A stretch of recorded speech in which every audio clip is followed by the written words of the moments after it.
Un gran saludo amigos, bienvenidos a Mundo Contable, espacio dirigido especialmente a ustedes, los profesionales de la contabilidad, para tocar distintos temas del quehacer profesional, en donde hay, con la actualidad y la coyuntura que estamos viviendo, distintos aspectos que siempre se cruzan, se intersectan con el desarrollo de todos ustedes, los contadores públicos colegiados, inscritos aquí en el Colegio de Contadores Públicos de Lima, ya lo saben, el único. Nos acompaña el día de hoy la contadora pública colegiada Inés López Valera. Ella es perito contable judicial y además es vicepresidenta del Comité de Ética de este colegio. Le vamos a dar la más cordial bienvenida. Un gusto poder dialogar con usted. Muy buenas tardes, para mí también es un honor estar en este set y conversar contigo, Álvaro. La pericia contable es cada vez más cotidiano escuchar este término, sobre todo en los bloques de política. Antes, en los bloques de política, escuchábamos proyectos de ley, dictámenes, generalmente estas noticias venían del Congreso. Ahora, las noticias políticas vienen del Poder Judicial y ya sabemos todos a qué se debe.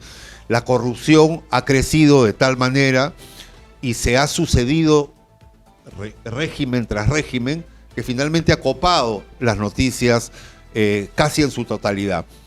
¿Qué es lo que debe todo perito, sobre todo para aquellos que están pensando en especializarse, aquellos jóvenes que quieren dirigir por esta rama su carrera? ¿Qué es lo que debe contar necesariamente una pericia judicial? ¿Qué es lo que no debemos dejar de lado para evitar daños colaterales? Ok, mira Álvaro, en primer lugar hay que diferenciar las pericias del Ministerio Público con las pericias del Poder Judicial. Tú me estás preguntando exactamente las del Poder Judicial. Exacto. Las del Poder Judicial tienen una estructura que ha sido protocolizado por todos los contadores en los congresos internacionales eventos a los cuales nosotros intervenimos como profesionales. Y la pericia tiene partes, como son, antecedentes, donde ponemos todo, donde vivimos, nuestra casilla electrónica y que somos peritos dentro del registro de peritos judiciales, porque solamente en el Poder Judicial pueden hacer pericias oficiales los peritos que están registrados en la nómina del Poder Judicial. Ajá. Pero también hay peritos de parte, que pueden ser puestos por cada una de las partes, el demandante o el demandado. 2 sería el objeto de la pericia, que es la orden del juez. El juez nos da, a través de, una vez nombrado el perito judicial con una resolución judicial, el perito juramenta. Tiene 3 días para juramentar el perito y presentar su DNI, ¿no?, electrónico. Una vez que juramenta, el perito puede acceder al expediente judicial. Antes de la juramentación, el perito judicial no puede acceder. No puede ir al archivo a sacarlo. No puede acceder al expediente judicial. El secretario no le va a dar el expediente judicial. Tiene que ver la juramentación y nombramiento del perito. Ahí recién puede acceder al expediente judicial. Una vez que el perito ha accedido al expediente judicial, hay otra parte dentro de que nosotros hemos protocolizado, que es el examen contable pericial o el examen pericial. Pero antes de eso hay una base de la pericia, donde nosotros ponemos todos nuestros conocimientos en ese examen pericial. Y por último, el perito concluye. El perito jamás recomienda, ni da opiniones. Concluye su trabajo profesional en unas conclusiones que son efectivas para que dilucide el juez la verdad de los hechos. Correcto. Esto es en el ámbito judicial. Judicial. ¿Cuál es la diferencia en el ámbito del Ministerio Público Fiscal? Ya. O también, ¿por qué no? Hemos visto también comisiones investigadoras en el Congreso de la República, que también cuentan con perito. Es que ahora hay una gran diferencia. Ahora, antes el juez era el que recepcionaba todas las pruebas. Ahora la recepción de esas pruebas lo hace el Ministerio Público a través de los fiscales, ¿no? Y el fiscal es el que nos nombra en los expedientes de corrupción, lavado de activos, objeto de pericia, nos nombran allí como peritos fiscales o oficiales, ¿no? Pero el Ministerio Público también tiene peritos incorporados en su staff, que son los peritos contratados a través de CAS. ¿Un perito judicial puede a la vez desempeñarse como perito del Ministerio Público Por supuesto. o están prohibidos de hacerlo? No estamos prohibidos porque somos peritos independientes. Podemos ser peritos de parte. Y cuando el inculpado nos nombra a nosotros peritos, tenemos 5 días, una vez de nombrado el nombramiento que se hace, el fiscal hace al perito oficial, esa disposición, porque ahí no son resoluciones, son disposiciones. Esas disposiciones lo trasladan o lo notifican a las partes, al inculpado, en este caso llegaría, ¿no? Una vez que el abogado o la defensa del inculpado tenga esa resolución, tiene 5 días para nombrar un perito de parte. Y ese perito de parte, una vez juramentado y nombrado por el fiscal, porque tiene que proponerse, hay una propuesta, nombrado por el fiscal, es que se puede acceder a la carpeta fiscal, pero también puede observar y determinar algunas observaciones que está haciendo inmediatamente al perito oficial nombrado por la fiscalía. Pero para eso tiene que ponerse de acuerdo, ¿no? El perito oficial tiene que poner la agenda, eso lo transmite al fiscal y el fiscal nos traslada a nosotros para que nosotros podamos acudir a ver la carpeta fiscal y hacer las observaciones correspondientes de esa pericia que está realizando recién el perito oficial. El perito del Ministerio Público también solo puede concluir, no puede opinar, no puede hacer conjeturas o recomendaciones, igual que el judicial, ¿solo concluye? La especialidad de peritaje contable judicial es que todos los peritos contables solo podemos concluir. No podemos dar apreciaciones, ni valoraciones, ni opiniones. Eso es para el defensor del pueblo, digamos. Esa es su especialidad, dar recomendaciones, sugerencias a otras instituciones para que se respeten los derechos humanos, digamos. Pero en lo que son ciencias exactas, ahí no hay conjeturas que hacer, ahí son conclusiones. El informe pericial contable es un documento oficial donde solo el perito debe concluir, el perito contable debe concluir, no debe dar opiniones. Muy bien. ¿Qué es, desde la otra óptica, lo que no debe hacer un perito contable?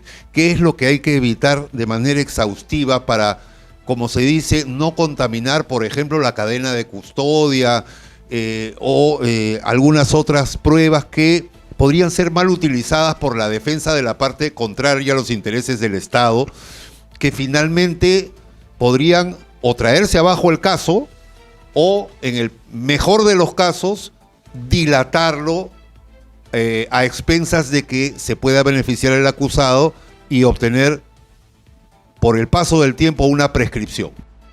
Ya, el perito dentro de la Administración de Justicia, porque ese es nuestro tema, es un actor clave. Su conducta del perito debe ser objetiva, transparente, independiente en la Administración de Justicia. A través de la profesión contable debemos nosotros resolver o dilucidar un punto controvertido que tenemos como objeto de pericia que lo da tanto el fiscal o el juez. Y ese punto controvertido debe llegar a un análisis exhaustivo a través de la técnica contable. Nosotros no hacemos ningún análisis jurídico, hacemos un análisis contable para llegar a la verdad de los hechos. Uno debe permanecer completamente independiente. Así seamos peritos de parte, no debemos ser pues llevados por alguna camiseta política, digamos. No, ni religiosa, ¿no? Ni dineraria. Obviamente. Tenemos que ser completamente independientes. El perito solo debe cobrar sus honorarios, nada más. ¿Qué pasa cuando la pericia en la Administración de Justicia de un perito del Ministerio Público difiere diametralmente de una pericia sobre el mismo tema, sobre la misma materia, evacuada por el Poder Judicial? ¿Quién dirime? ¿Quién resuelve? Estás hablando de dos cosas diferentes, Álvaro. Claro. Ministerio Público y Poder Judicial. Exacto. Pero no se pueden juntar esas pericias. La pericia que hizo el fiscal al momento de acusar finalmente difiere de la pericia del juez. Ahora claro, sí. a eso me refiero. Ya, correcto. Ahora sí entendí tu pregunta, discúlpame. Porque hay una audiencia de pruebas y el perito se ratifica en su pericia. Los dos peritos tienen la obligación de ratificarse en sus pericias, pero cuando el juez que va a dilucidar y va a llegar a sentenciar, tiene que ver dos pericias diferentes, indudablemente hace un careo que es parte de una audiencia, y en esa audiencia participan todos los actores: Ministerio Público, procurador, si es que tiene que ver con cosas con el Estado, el juez, que es el que lleva todo el proceso de la audiencia, y los dos peritos, y con todos los abogados que están inmersos en esa acusación fiscal o lo que haya habido según el delito. Porque al ser dos tiempos distintos, el momento de la investigación fiscal y el momento del procesamiento judicial, en el camino han podido aparecer, por ejemplo, colaboradores eficaces que han cambiado las sumas por las que se está pidiendo, supongamos, obligación de dar dinero o una reparación civil, etcétera. ¿Eso podría ser una de las explicaciones por las cuales una pericia difiere de la otra? Te cuento mi experiencia.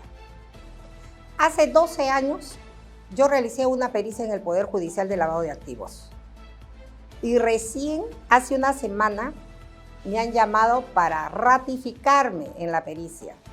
Pero dentro del proceso ha pasado 12 años y hay muchas piezas procesales que yo no he visto. Incluso la Contraloría ha mandado un informe de auditoría que yo no lo he visto. Se han incorporado con posterioridad. Correcto. Pero yo solo me ratifico como perito en el informe pericial que yo he hecho hace 12 años.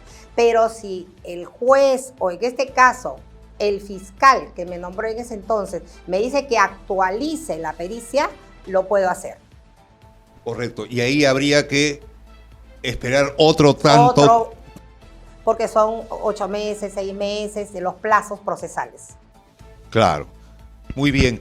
¿Se corre el riesgo de que si se excede estos plazos, como le decía en la pregunta anterior, se pueda favorecer al reo o al acusado en el sentido en que se le pueda poner sobre el tapete la esperanza de una prescripción? Es decir, si dilato mucho y el delito prescribe en 2 o 3 años más, imaginen en el caso que me acaba de contar, han pasado 12 años. Ahí han podido prescribir varios delitos, ¿no es cierto?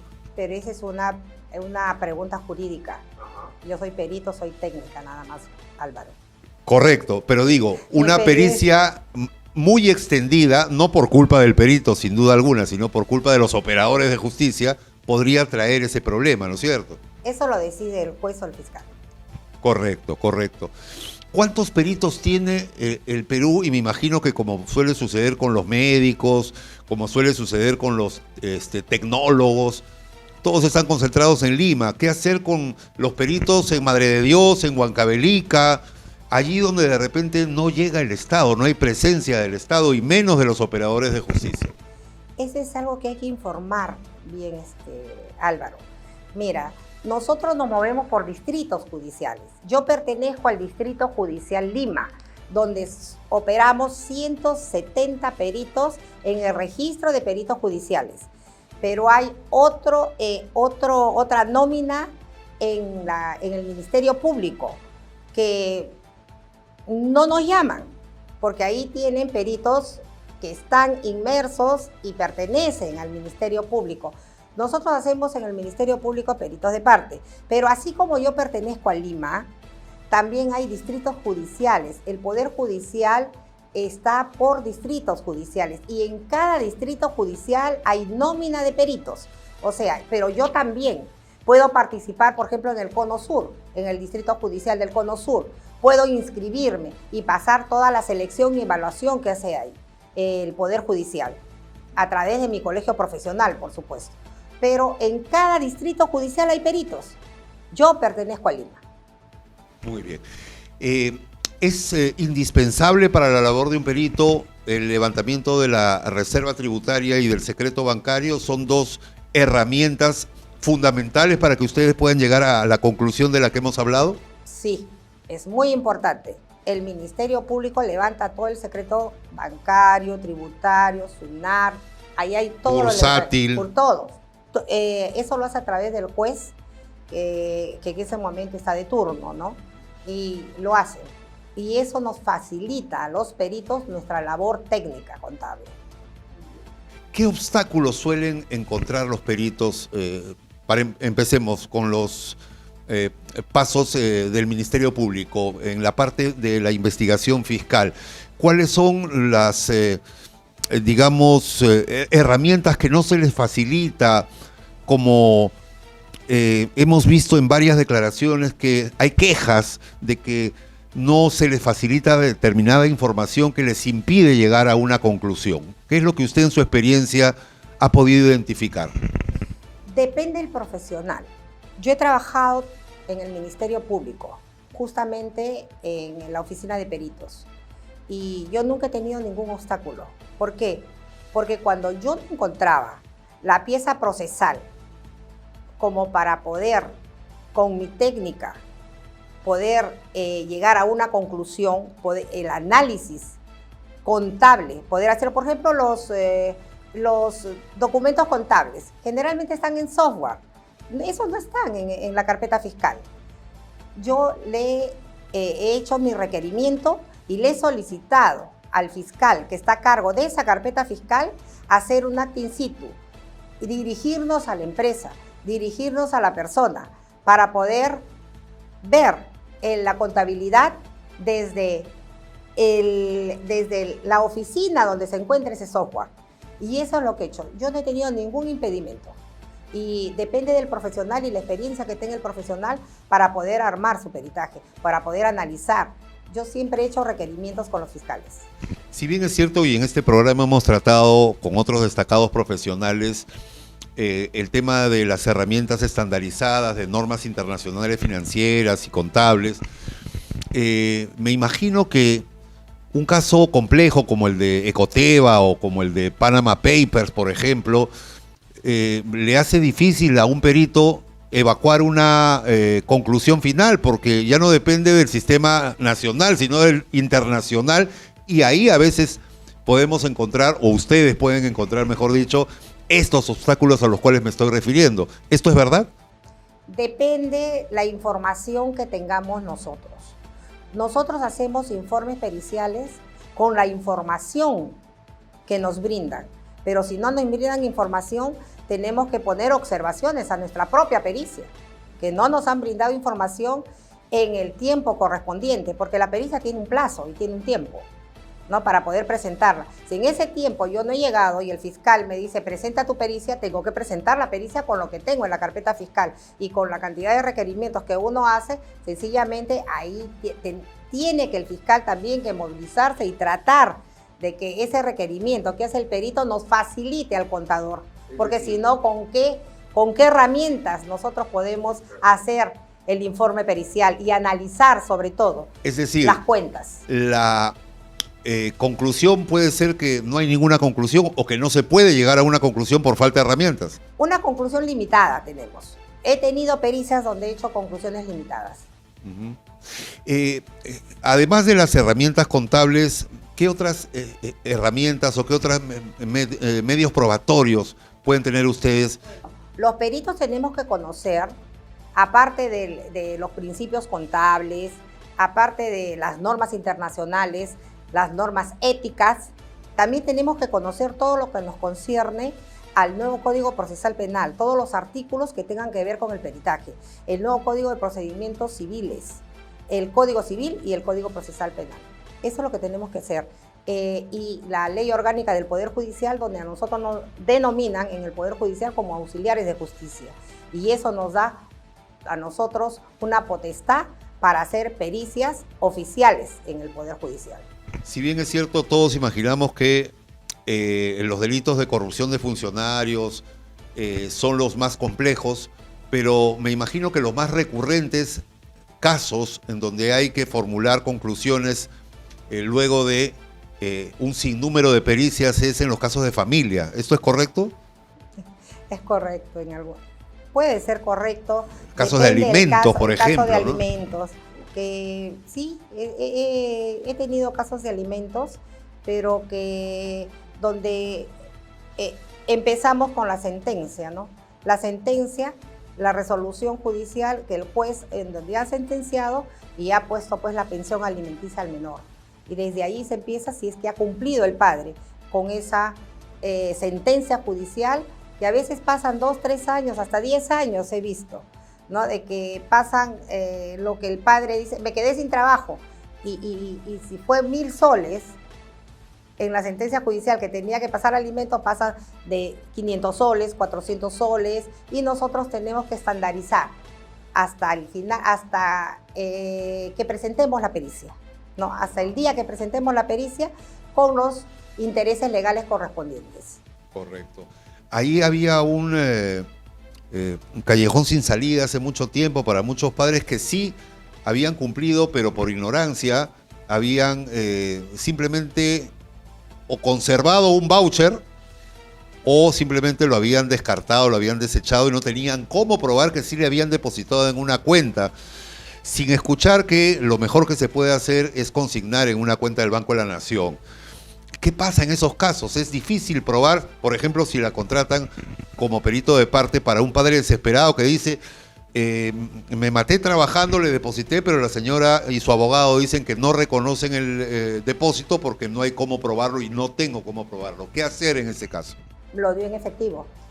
O lo dio en efectivo o se le perdió el voucher de haberle transferido a una cuenta bancaria. El perito trabaja con evidencias, Álvaro. Si yo no tengo esa evidencia, no puedo colocarlo, a no ser que la madre haya firmado un documento que está recibiendo los 1.000 soles, los 500 soles. Eso sería una evidencia. O ir a buscar al banco el día y la fecha y el número de transferencia hecha a favor de la madre. Si es a través del banco no hay ningún problema, porque el banco nos da a nosotros la información. Así ahí no hay inconveniente. Si es que hay depósitos, no hay ningún inconveniente de que el perito pueda analizar esos depósitos. Muy bien. Finalmente, ¿cuál sería su recomendación para los jóvenes que han decidido y que luego de escucharla de repente más de uno se ha animado a convertirse próximamente en perito judicial? ¿Qué les recomienda usted a los jóvenes que acaban de colegiarse, de graduarse, de titularse y que quieren seguir su ejemplo? Que se dediquen a esta especialidad. Es una especialidad hermosa que yo lo llevo hace más de 25 años. Y sobre todo que somos profesionales completamente independientes, que hacemos informes objetivos, independientes completamente, y que ellos muy bien podrían venir a nuestro comité. Los invito a todos a que vengan al comité de peritos contables judiciales que se da todos los jueves en el colegio. Tenemos de 7 a 8 donde se dan charlas completamente gratuitas y están bajo nuestra tutela. Yo no pertenezco al directorio del comité, pero estoy llana a colaborar con cada uno de ellos.